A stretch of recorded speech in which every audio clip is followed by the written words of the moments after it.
Now, today we're going to talk about how to write a report because, this is something very, very important in the business world. Can anyone think of any like circumstances that a report is required?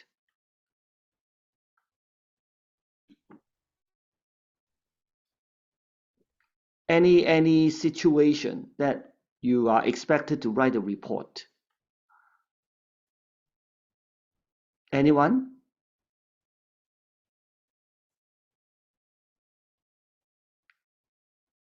What do you think, Henry Paul? I don't know anything about report circumstances. Yeah, there are basically two um, major reasons why a report may need to be written. Number one, when you want to tell someone what has happened, right? So you need to write a report. Or sometimes you are asked to do an analysis, and then you are asked to even make a recommendation. Okay? So those are the two major types of reports. We'll talk about that. Now, the other thing is, unlike writing a poem, writing a novel, a good report basically requires two things. Number one, good reasoning. In other words, your report must make sense. And number two, evidence. In other words, when you say something, you need to support your argument by providing evidence. Okay? So those are the two major things you have to keep in mind when you prepare a report. We are not talking about, using very fancy English or using very poetic expression. Okay? No, a report is something very, very practical. Okay? All you need to do is to focus on the reasoning and the facts. Okay? So now let's take a look of what I have prepared today. By the way, this PowerPoint file has already been uploaded. Okay. Yeah. So today we're going to talk about business reports. So these are the chapter learning objectives. Now, the report writing. All good business reports have a common quality, objectivity. Does anyone know what we mean by objectivity? Being objective, in other words. But what do we mean by that? What is being objective? What does it mean when we say being objective? Now that means it can't be like, oh, I think, okay, I feel. Specific and action. Yeah, in other words, right, is something not determined by your feeling, not determined by your subjective view. Okay, objective means it is something supported by facts, right? For example, when I say that the sun rises from the east, okay, it doesn't matter whether you like it or not. It doesn't matter whether I like it or not, right? That is objective. Okay, you may not want the sun to rise from the east, but it doesn't matter. That is the fact. Okay, so that is what we mean by objective. So all good business reports have a common quality, objectivity. In a report, you provide information other managers, your colleagues, rely upon to make decisions. They want information and advice they can trust. So, for example, you may need to write a report about an accident. You may need to write a report about a lab result, or you may need to write a report about the sales of your products. Now, generally speaking, informal report is for internal, okay?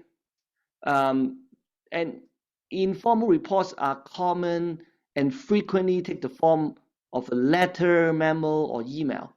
They are shorter and less structured than formal reports. However, a formal report, which very often is used for external use. Now, when we say external use, who are our potential readers? When we say external use, who are our potential readers? Anyone? Who are our potential readers?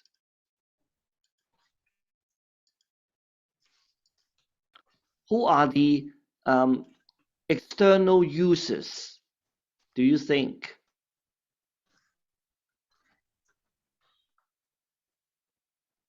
Now, for a report written, Any other organization? yeah, other organizations, your clients, for example, right? Okay. Yeah. Your client, or you need to write a report for the government, right? Mm. Or you need to write a report, yeah, for a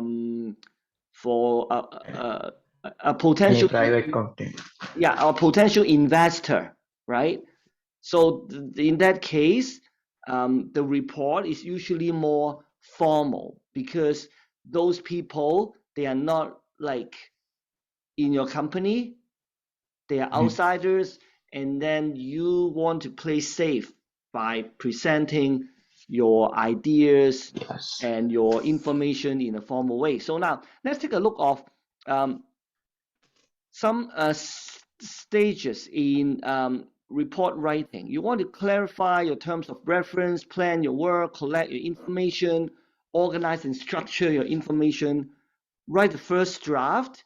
Although I know that nowadays, because people are using Word to write the paper, Yeah. they keep changing the draft. So there's unlike before, right? When we use paper and pen to write our paper, we usually write the first draft and then we make changes and then to turn it into the final copy. But now I think people just keep changing the work, so sometimes it's hard to tell whether it's a first draft or not. Anyway, checking and redrafting.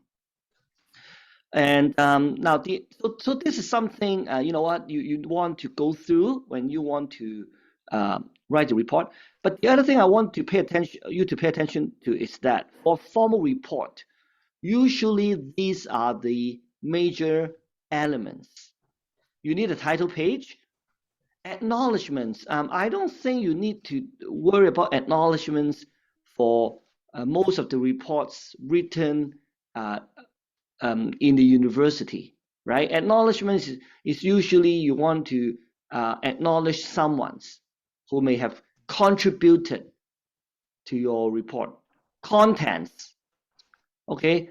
Abstract or summary. So, We will actually talk about the concept of executive summary, okay? Meaning that at the beginning of the report, you want to present a summary of what your report is. Introduction, method, what are your results of finding, any discussion, conclusion, or sometimes you may want to make some recommendations and then references. Okay, so I think those are all pretty straightforward regarding what they mean. Okay, so let's go back to our PowerPoint. Now, I wonder if there's any questions so far. no, sir. Very good, very good. Now let's talk about the purpose. As I have said, okay, there are two major types of report.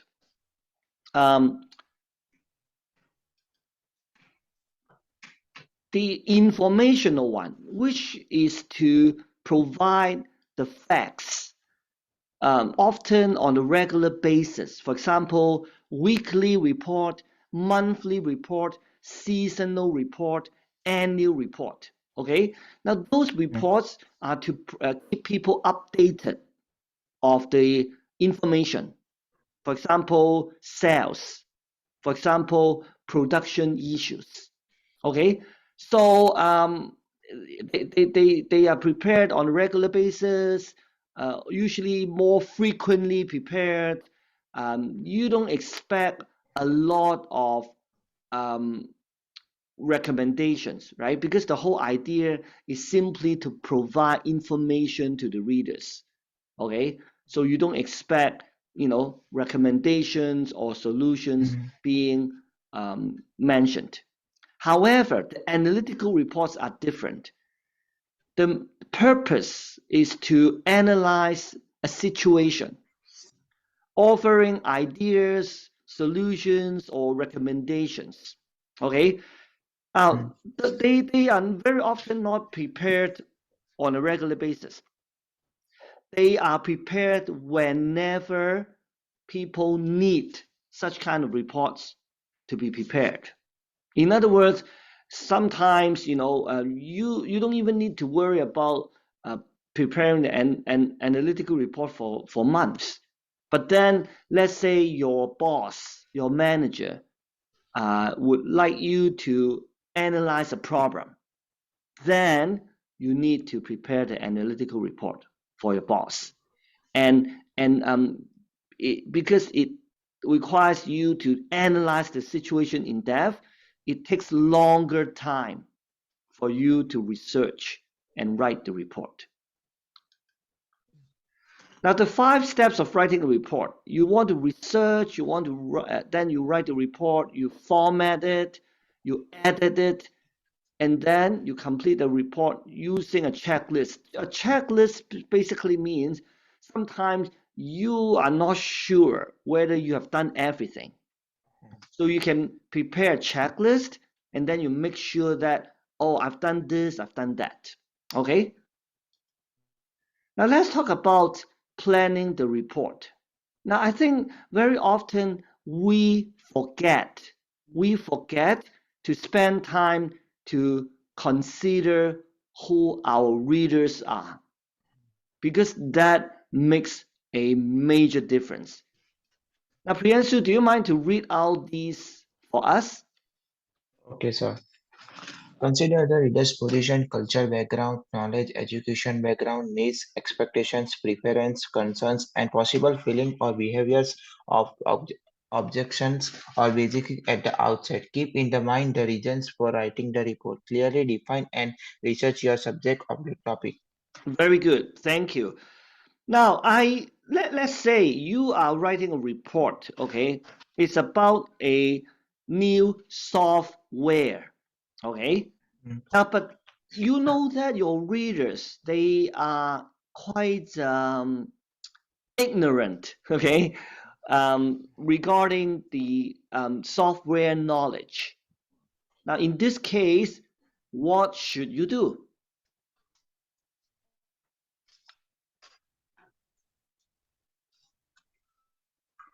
What should you do? I guess number one, you should not use those jargons, right? Because you know that they may not even know what you're talking about. And number two, you probably want to explain even some basic ideas, because you know that they are not familiar with the software, right? So you want to treat them as if they know nothing, right? And you want to start from something very basic. Versus if you are now writing a report for a whole bunch of software engineers, right? Software experts. Now, there are a lot of things you probably don't need to talk about, because you know that they should be able to understand those concepts. And also, you don't mind to use some jargons or technical terms because you know that they are familiar with those terms. So it's very important, right, to consider the reader's position, cultural background, okay, knowledge, education background, needs. I think this is again very important, right? Because if you can say something that meet the reader's needs, then your report can become more effective. What are their expectations? What are their preferences? What are their concerns? And what are the possible feelings or behaviors or objections or biases? Okay. Now keep in mind the reasons, the purposes of writing your report, and clearly define and research your subject or topic, because your report should be supported by evidence and facts. Okay, it's not enough to have good reasoning without the facts to support your argument. You need the facts to support your argument. Now let's take a look of the elements of the report. Now you need to have, a short statement of purpose telling people why you have this report. And then the discussion of findings show how the facts lead to the conclusions and or recommendations. And finally, conclusions and or recommendations. Now, if you remember, we talk about direct approach and indirect approach. Correct. Can someone still remember can someone share with us what do we mean by direct approach? When we talk about writing, for example, a business letter, Yes. what is a direct approach? Direct approach is the main idea, Yes. recommendation, conclusion, or request about the topic. Yeah, thank you very much, Priyanshu. In other words, you talk about the most important thing first. Before you Yes. talk about the facts, before you talk about the reasons, before you talk about your your conclusion, okay, Yes. or before you end your message. So basically, the most important, for example, if you're talking about business letter, the most important piece of news Yes. is being presented at the very beginning. Okay, now as you can imagine, when we talk about something that is good, right? Something that makes people happy, then obviously you can use the direct approach. The indirect approach is different, right? When you're talking about business letter, it's basically that you're talking about something not very good, right? You may make people frustrated, um, annoyed, or upset, or sometimes even angry. So in this case, you don't want to talk about the most important piece of news at the beginning, right? You want to talk about something, first of all, in the context of a business letter, you start with, more neutral kind of statement, and then you try to talk about the reasons that will lead you to that piece of news. Okay, so that is what we mean by indirect. Now, when we talk about report, it's the same. Direct approach is you talk about the major point or the major discovery at the beginning. But then indirect approach means you talk about like the reasons, the background before you talk about the major point Major or the information. major discovery. Now you can imagine, right?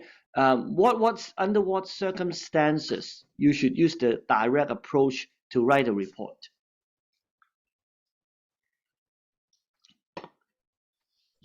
It's just like the business letter. Under what circumstances do you think direct approach can be used? Request of appointment, reservations. Yeah, in other words, when you know that the conclusion of the report is very positive, okay, or you know that the discovery is very positive, or you know that people would welcome the message, the major message of your report, Yes. then you use the direct approach. Now, in direct approach, obviously, when you are talking about something that you expect people may not like it that much, okay? For example, let's say if you are talking about introducing change, right? You know that some people may not like it. Then you probably want to use the indirect approach, okay? You know what? Do you need a 5 minute break? No, sir. Okay, so why don't we take a 5 minute break? Okay. Yes. We'll meet at 7:30, okay?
Hello. Hello. Hi. Hi. So let's continue. I wonder if there's any questions so far. No, sir. Very good. So let me see. Yeah, we talk about 2 types of report, 5 steps.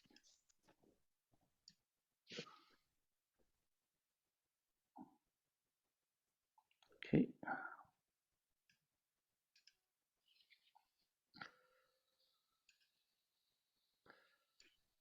Yeah, and let me see. Yeah, we've talked about direct, indirect. Now, direct report, as we have just said, um, you talk about the purpose, okay, but then you talk about the key points. You talk about the key points before you talk about the discussions of findings, because you know that the report should be pretty much welcome, right? The result or your conclusion, your recommendation should be pretty much welcome by the readers. So you're not afraid to talk about your conclusions or your recommendations first before you talk about the discussions of findings. So let's take a look at this one. I know it's a little bit, okay, hold on. How I can show it? Gee, okay, just hold on. Now I want to make it bigger for you. Okay, I know what happened. Okay, let me redo it.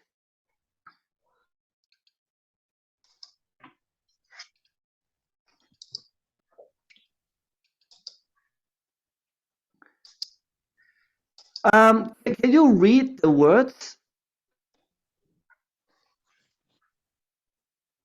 I know it's probably still not very easy to read it, yeah. But yeah, I can read out the major parts for you. Okay. Now, first of all, this is an informal report, right? What kind of format is that? Is it a letter? Is it a memo? What exactly do you think that is? By looking at the format.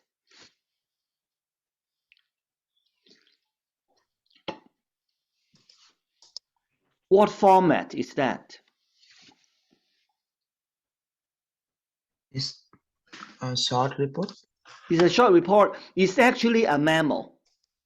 Okay? Okay. It's a memo.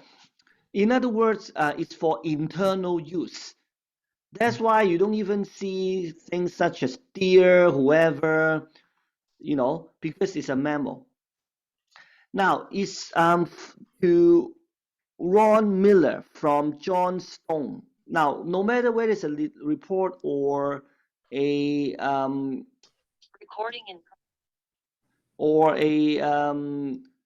letter, you always include the date, okay? And then you have the subject. Oh, hi, Amandeep. Hi, sir. Hi, good to see you. Good to see you too. Yeah, we have already started, okay? Yeah, okay. Yeah, but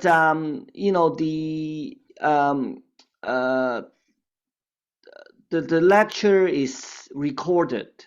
So in case if you want to watch the first part of it, yeah, I'll actually upload the video, and then some people if they want to watch the video, then they are more than welcome to do so. Yeah. So this is a informal report, like written as a memo. Now, and then let's take a look at the first sentence, okay, or the first paragraph. As you requested, I have investigated several locations for our new office, including suburban and midtown sites. The space at 10 Civic Square in Mississauga is, I think, the best available location. So you see that the conclusion Yes. or the recommendation is being presented at the very beginning. Now, I think the reason is that the writer, John Stone expects the reader should welcome this recommendation. That's why John Stone is not afraid to use the direct approach. Make sense? Now, you see that John Stone then talks about what he has done. Okay, my search was based on the assumption that we wanted to lease about 1,500 square feet in an existing office building. The main criteria for selecting the Civic Square location were cost, accessibility, quality of the building, right? So then John Stone talked about what he thought was the three major conditions to consider. Then, as you can see, John Stone talk about the different elements. For example, Mississauga costs less. Now, not only that he said Mississauga costs less, but he actually provided evidence. Okay, this is very important. That's why when you are asked to write a report, you're almost always asked to do the research, because you need those facts to support your argument. Okay. Number two, Mississauga is more accessible. Okay, in terms of public transportation, car transportation. And number three, Civic Square building is superior regarding the office space and the quality of the building, right? So that's why John Stone suggested 10 Civic Square in Mississauga as the best available location. But he used the direct approach. He talked about his recommendation, at the beginning. Okay? Any question? No, sir. Okay. Now let's talk about indirect approach. Okay, again, you talk about the purpose of your report, But then you talk about your discussion of findings, and before you talk about your conclusions or recommendations. Now, usually, if you are not sure whether your readers like the conclusion or recommendation, you use the indirect approach. Okay, you use the indirect approach. Unless you're very sure that your readers like your conclusion or recommendation. Otherwise, I think the indirect approach is safer. Now let's talk about how to overcome your block. Okay, in other words, how can you prevent making mistakes, or how can you like modify your work, or to make it look better. Number one, dictate. Overcome writing paralysis by dictating the first draft, then edit the transcribed draft. Compose on screen instead of writing it on paper. It's probably much easier to add, delete, move, or polish your work by using Word. I am pretty sure a lot of you are already using the Word document to write your report, right? Free writing. Start with what you find easiest or understand the best. Keep writing without worrying about the correction as you go. Do the correction, do the edit your work later. Now, to keep your report free of personal prejudice and subjective opinion, use these four guidelines. Number one, identify your assumptions. Now, there's something you probably need to tell your readers first. Okay, what are you assuming, right? What are you assuming? And based on your assumptions, this is what your argument is. Okay, you need to tell people what your assumptions are, so that your argument, your conclusion, your recommendation, all based on your assumption. Substantiate your opinions. Avoid subjective language. You know, what do we mean by subjective language?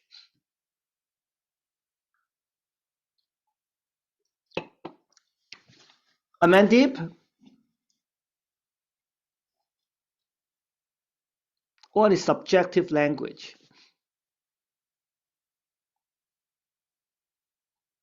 And Paul?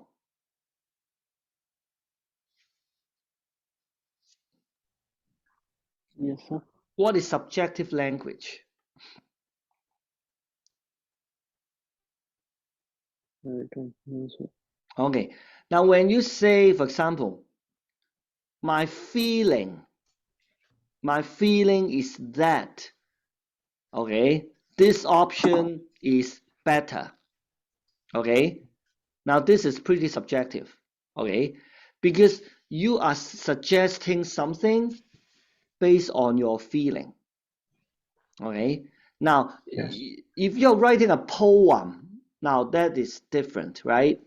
Poem very often is about feelings, emotions. But when you are writing a report, people expect your report to be objective. But when you say that, oh, my feeling is that this option is better, right? Then people would question how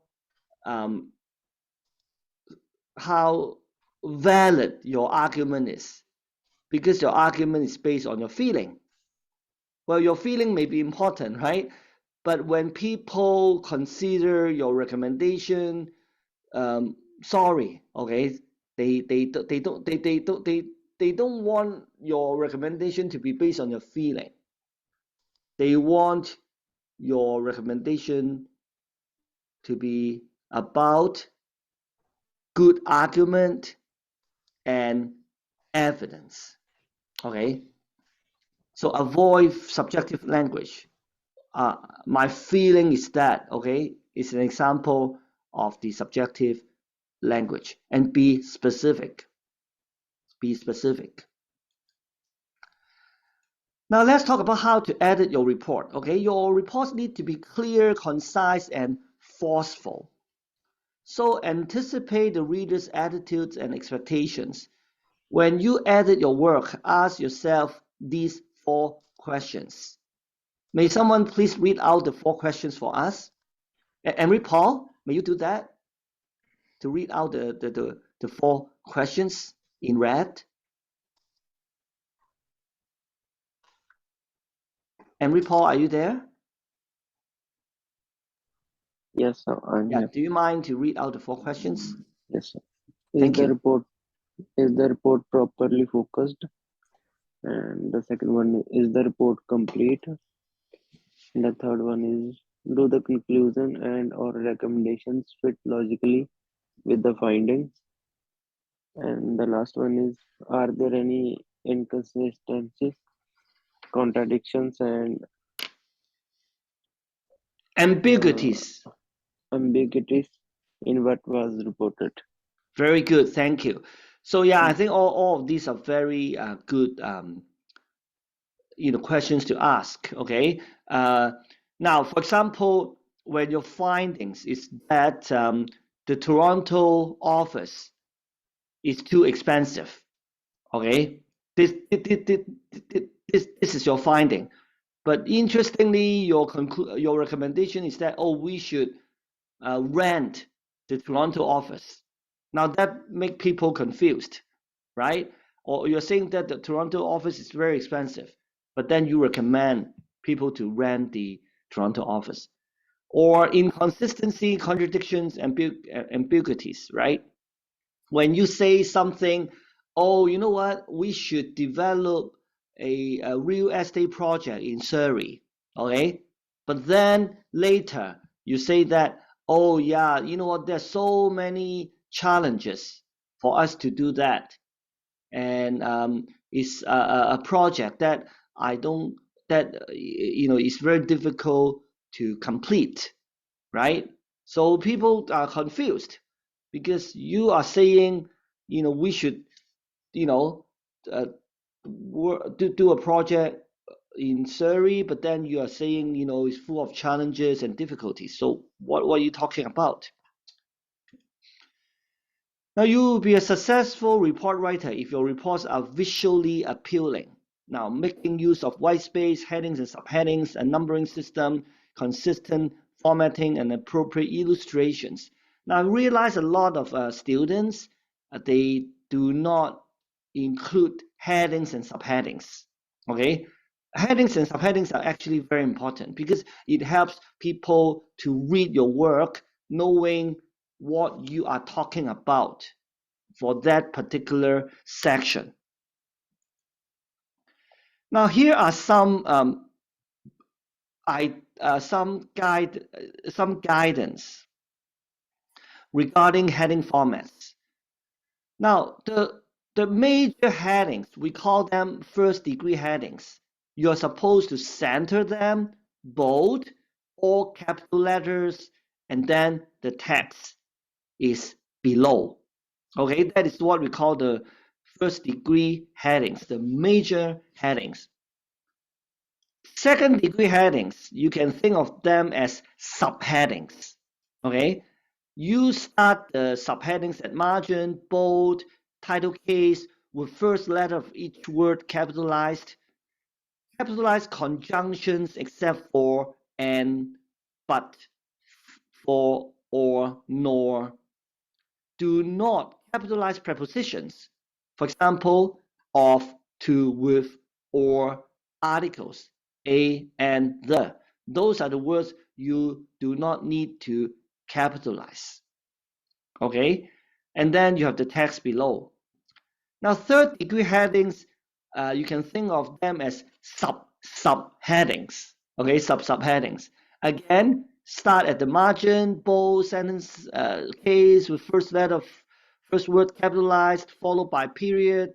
Text follows on the same line. The fourth degree headings are the subheadings,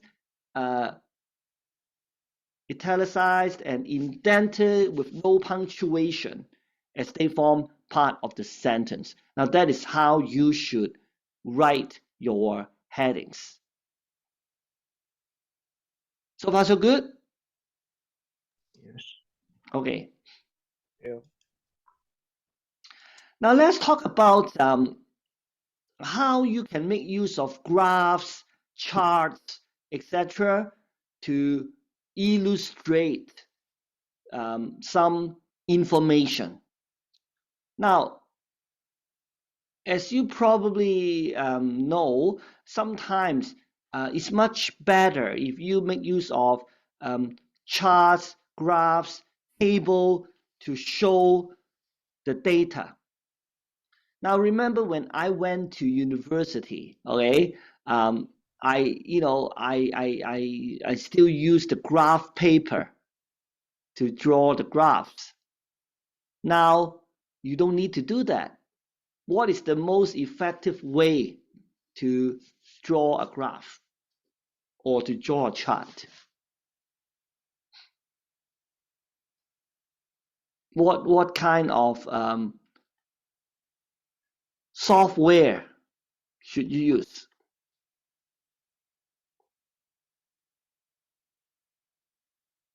Anyone? Has anyone ever used a software to draw a graph, a chart, etc.? Never? Mostly Excel, sir. Excel, very good, Yeah. very good, very good. Now I know that you probably has already known how to do it with Excel, but in case some people may not know how to do it, it's very straightforward. Okay, for example, I have a table here, right, to show the month and the sales of a company. Okay, now how do I turn it into a graph or chart? First of all, you choose the information that you need, okay, for that particular chart or graph. And then you can go to here, chart, and you'll be given different choices. For example, do you want it to be a bar graph, a pie chart, a line graph, etc.? So let's say I want it to be a line graph. Okay, and then you go finish. Okay, so this is how you can easily convert the information from a table into a graph. Now, so you see here sales, okay? The y-axis is the sales and the x-axis is the months, all right? So it's so straightforward. I mean, in the past, people may need to use graph paper, to draw different graphs. You don't need to do that anymore. Just leave it to the spreadsheet, and the spreadsheet will figure it out for you. Okay. Do you want to take another 5-minute break? No, sir. No? Okay. So you know what? Today our class won't be very long anyway. So we can just continue and then after that and if anyone wants to talk to me, you may stay behind. Okay. Now so we've already talked about the different graphs and charts. Now let's take a look of the feature of each one. Line chart is usually the simplest way to show changes over a period of time, such as trends in sales, fluctuations in the real estate market, stock market, right? Then you use the line graph to show the data. Bar chart. Bar chart is best for comparing facts at a fixed point in time, such as the comparative training course of several divisions within a company. Pie chart emphasizes proportions. It draws attention to relative size of parts that make up a whole. For example, the percentage of sales or the share of profit for each department in a store. Or when you are doing a budget, right? Pie chart is very useful. Or 30% of your income is used for rental. 15% is used for food. Okay, so pie chart is very useful when you try to emphasize proportion, percentage, and so on. And then table, right? We all know what a table is. You have rows and columns, and tables are an effective way of organizing and presenting information that may include a combination of text, numbers, and graphics. And nowadays, people almost always use the spreadsheet to create a table. Now,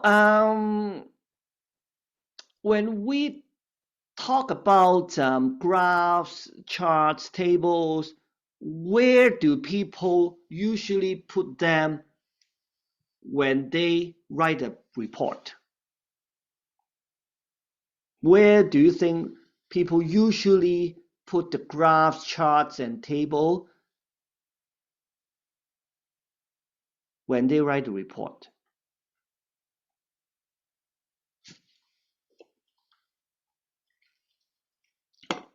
They usually put it under a section called appendix. Have you ever heard of it? Appendix. So appendix is not like the main body of the report, right? It's a section that is after the main body. Now let me share with you a tip. Sometimes when you write a report, right, you are given the word limit. For example, the word limit can be, say, 2,000 words. And then after you have written your report, you realize, oh my goodness, okay, my report is more than 2,000 words. Now here is a tip for you, okay? Some instructors, they do not count the appendix when they count your number of words. So if you don't want to take away any parts, right?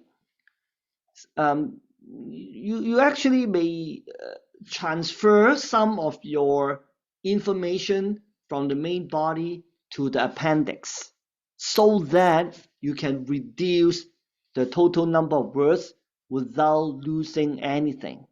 Now, but before you do that, what you need to check with your instructor to make sure that when your instructor counts the number of words, the part appendix is not part of it. Do you see what I mean?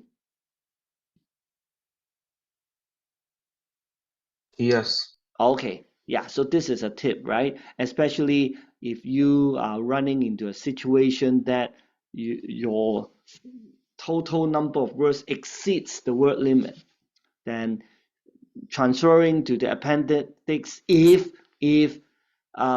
your instructor doesn't count the words under appendix as the total number of words. Okay.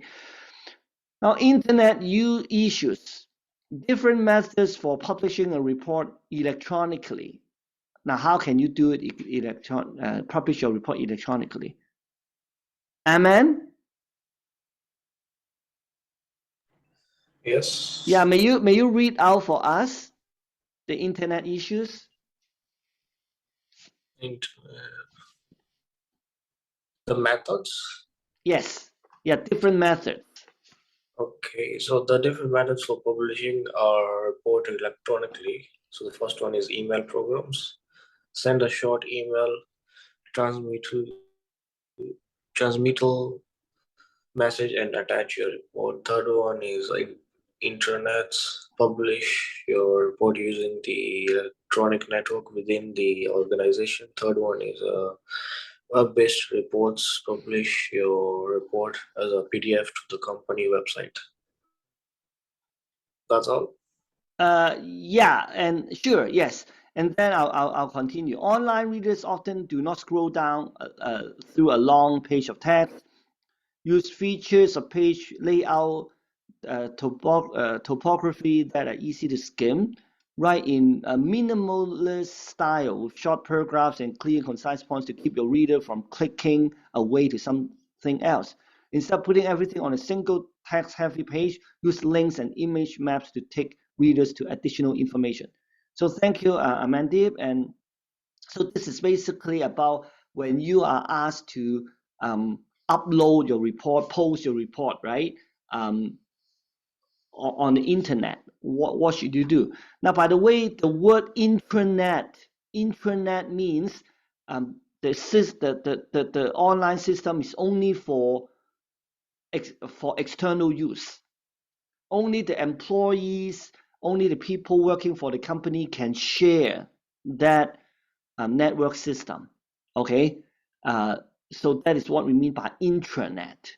Internet means everyone can use it, but intranet is only for people within the organization who can use it. Now, how to distinguish scholarly from non-scholarly? Okay, sorry. How do you distinguish from scholarly from non-scholarly periodicals? Now, here we're talking about when you do your research, what sources are considered to be more academic and credible. Okay, now let's take a look of what I prepared here. Now, generally speaking, okay, we have something called scholarly journals. Now, by looking at the word scholarly, you can imagine those journals are prepared by scholars. Okay, usually people, for example, working for the university, okay, doing the research. Scholarly journals have a serious look with charts and graphs, but few glossy pictures. Have articles that are written by a scholar in the field, discipline, or specialty. For example, written by Dr. Smith, okay, in University of California. Report on original research and experimentation. Have articles that use terminology and language of the cover subject. Have articles that are footnoted and or have a bibliography. Generally published by professional organizations or scholarly press. Contain selective advertising. Okay. Now, general interest magazines. Now, those magazines, they are not prepared by they're not scholarly journals, but doesn't mean that they are not credible. For example, this magazine, National Geographic, okay, is a magazine with a lot of people pay a lot of respect to National Geographic. But having said that, it's still not considered to be the scholarly journal. Those general interest magazines, they're usually attractive in appearance with more pictures. They provide information in a general manner to a broad audience. In other words, it's more for the general public. Versus scholarly journals are for people who are in that particular field. Articles generally written by a member of the editorial staff or freelance writer. Articles language geared to an educated audience, no subject expertise assumed. Sources are sometimes cited, but more often there are no footnotes or bibliography. Contains some advertising and published for profit. And then your popular magazines. I don't think I need to talk too much about that, right? Popular magazines like Sports Illustrated, People, those kind of magazines. And finally, trade publications, articles written by experts in the field or other experts in the field. Provide news, product information, advertising, trade articles to people in a particular industry or profession. Articles use specialized jargon of the discipline, similar in nature to popular magazines in the use of graphics and photographs, published through a professional association. Okay, and sensational periodicals come in variety of styles, but often use a newspaper format. Yeah, so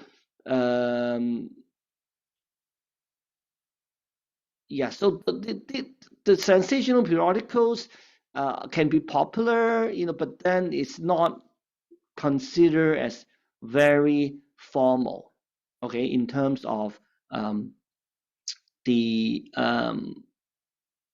the format.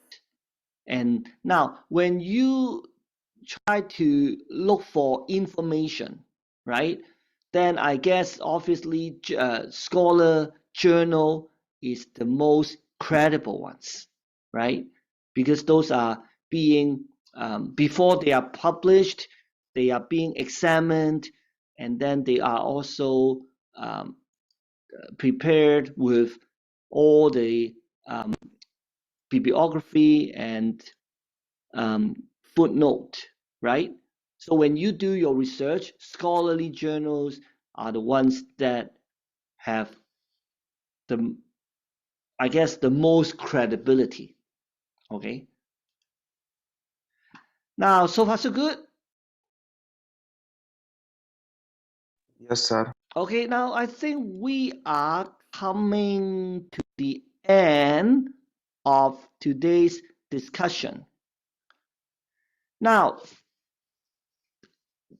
not tomorrow, but the next Sunday, your team is supposed to submit something called the annotated references list. Now, first of all, let's talk about what do we mean by that.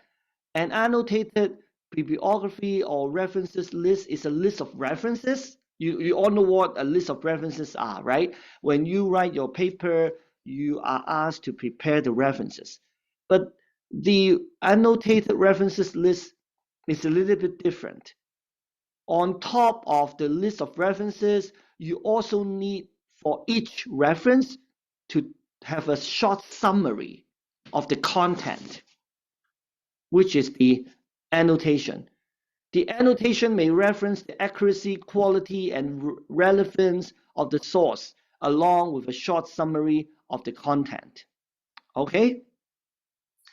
Now, I know it's not very easy for you to understand what exactly it is.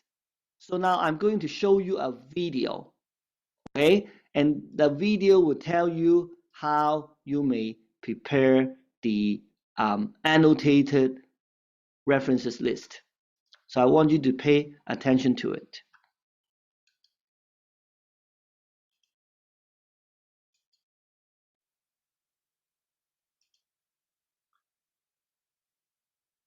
Can you all see it? Annotated bibliography. Yes. Good. To this short video about annotated bibliographies that you may be particularly likely to encounter if you're studying. Well, let's look at what an annotated bibliography is and what it isn't. Bibliography is an alphabetical list of all the materials you use to research a particular topic. An annotated bibliography is more like a bibliography containing all the same information about each source as a bibliography does, but each entry has its own explanatory note, or annotation. An annotated bibliography should not be confused with a references or works cited page. This is the page that you attach at the end of a paper that contains an alphabetical list of the sources that you actually cited in the body of the paper. You cannot include sources in a reference page that you use to research your topic but didn't actually use ideas or quotations from in the writing of your paper. Here we have an example of some entries that could be used either in a bibliography or an APA references page. In both cases, they would be formatted in the same way. This one circled in red is the one that we're going to look at more closely and examine in the context of an annotated bibliography. Here's how the same entry might appear in an annotated bibliography. In line with APA recommendations, it's formatted as a hanging indent. A formatting style you can select by opening up the Paragraph tab on the toolbar in Word 2010 and selecting Hanging from the drop-down Indentation menu. The second red arrow points to the annotation itself, which in this case not only briefly summarizes the content of the source and its main finding, but also offers an evaluation of the source in terms of its relevance to the topic being explored.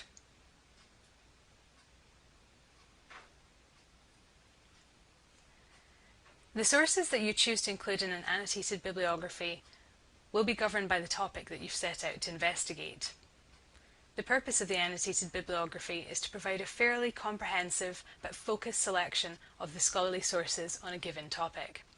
For instance, the previous article referred to about friendship quality and social development could be seen as pertinent to the topic of the effects of friendships on the development of self-esteem in adolescence.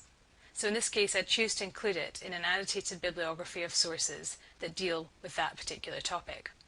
However, I'd probably conclude that an article about the effects of friendship on the social development of toddlers is outside the scope of my focused topic, and consequently would choose to exclude it from my annotated bibliography. Likewise, if I was exploring the damaging effects of invasive marine species on the Great Lakes, I'd probably choose to include an article I found about the spread of zebra mussels into the Great Lakes. But I'd choose to exclude an article about hogweed, as although it's an invasive species that can be found in the Great Lakes region, it's a land-based plant, not a marine creature or species.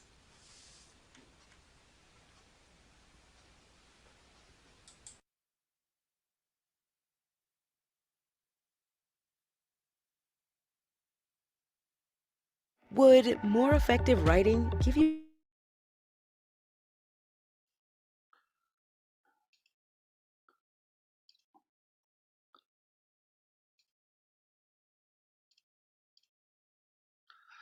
Okay, so this is what the annotative references list is about. So you may, if you want to watch this video again, the link is here. Okay. Now,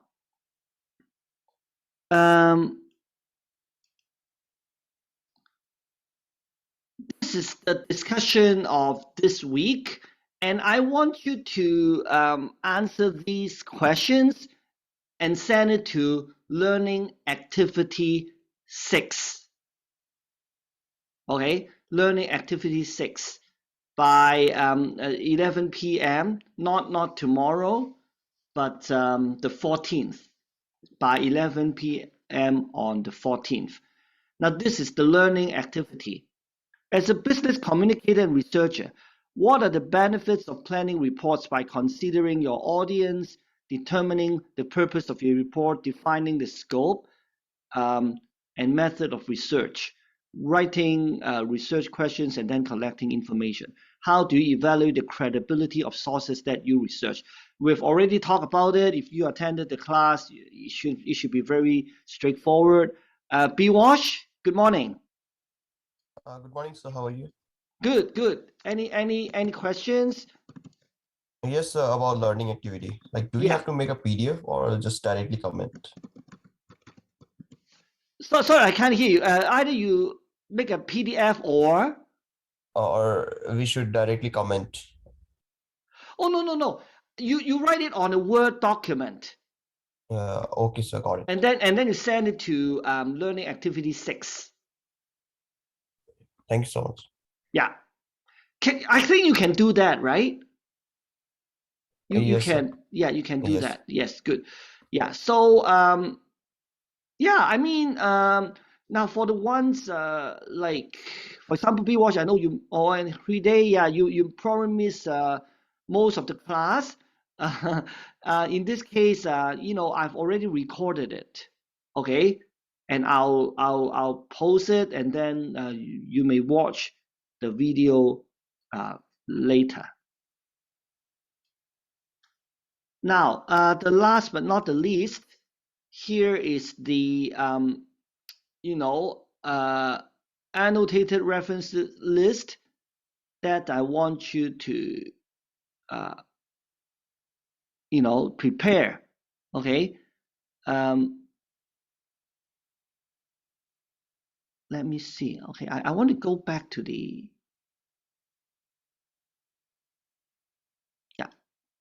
Moodle system.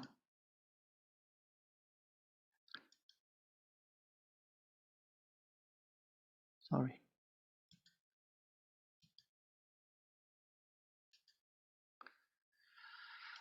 Just give me 1 minute. I need to go back to the Moodle system.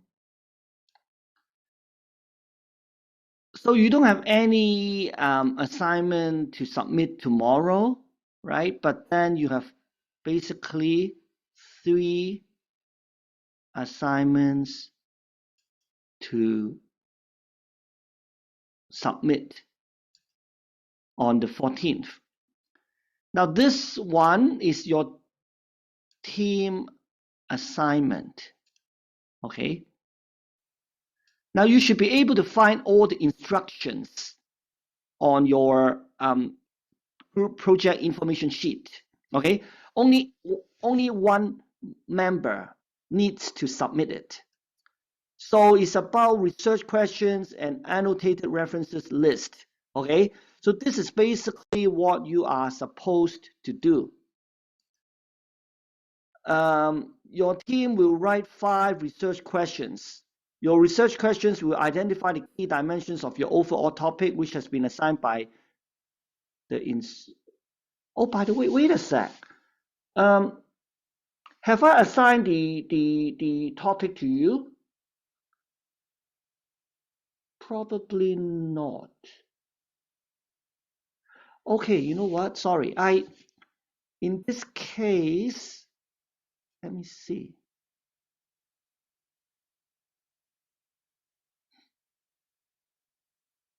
Yeah. You know what? How about this? Why don't you take a 5-minute break? I want to actually show you the case that I'm going to assign to you. Okay. So take a 5-minute break first. I want to take out that file, and then I want to explain to you what is expected from you. Okay. Okay. Yeah. So let's take a 5-minute break.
Hello. Hello. Hi. So you see that we now have three groups. Okay, group one, Yes. um, group two, and group three. Now I see that we actually have people from group one attending the class. Hriday, Priyansu, Aman. Yeah, very good. So we have most of the people in group one attending the class. And then group two, we have B Wash, Amrit Paul. Yeah. And then group three, do we have anyone from group three? I don't think so. Yeah. So now this is the topic that I want you to do. Let me show it to you. Okay.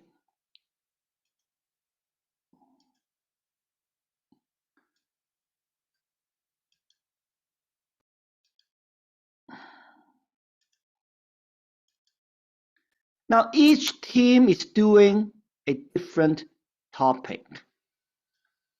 Now topic for team one. Okay, team one. Yes. Anyone from team one who can read out the instruction? Yeah. Yeah, Priyanshu, go ahead. There have been a number of conflict situations that have arises in your company recently. Conflicts among divisions, teams, and individuals. The management teams believe that the conflicts have arises due to the poor communications, conflicting goals, and communication barriers due to the diverse culture and the generational uh, cohort groups. The management team has asked your team to research and recommended some solution to improve the organizational communication and reduce the conflicts. You will undertake some research to help you solve this problem, evaluate, and recommend some possible solution to the management teams. You will get back to management with your recommendation via formal business report and a presentation. Very good, very good. So this is what your team is expected to do, okay? Okay. And basically is to find out, conflicts among divisions, teams, and individuals, how better communication, well, sorry, I mean how the conflicts may lead to poor communication, and so your team is supposed to research and recommend some solutions to improve the communication so that conflicts can be reduced. Okay, so this is what your the topic of your research is about. Okay. Okay, now how about team two? B Wash? Yes, sir. Yeah, may you read this out? Yes, sir. You have been asked by your company's management team to research and make recommendation on whether your company should implement a social media site and campaign for promoting your company and product. Research whether you think will be beneficial for your firm and report back to the management team with your recommendation. You will get back to team by writing a formal report and presenting it into management team in a formal PowerPoint presentation. Yeah, so you are expected to um, talk about, to make recommendations on whether your company should implement a social media site and campaign for promoting your company and product. Okay, so this is basically what the topic is. Now, you don't need to worry about the report and the PowerPoint presentation yet, okay? Because at this stage, all you are expected to do is to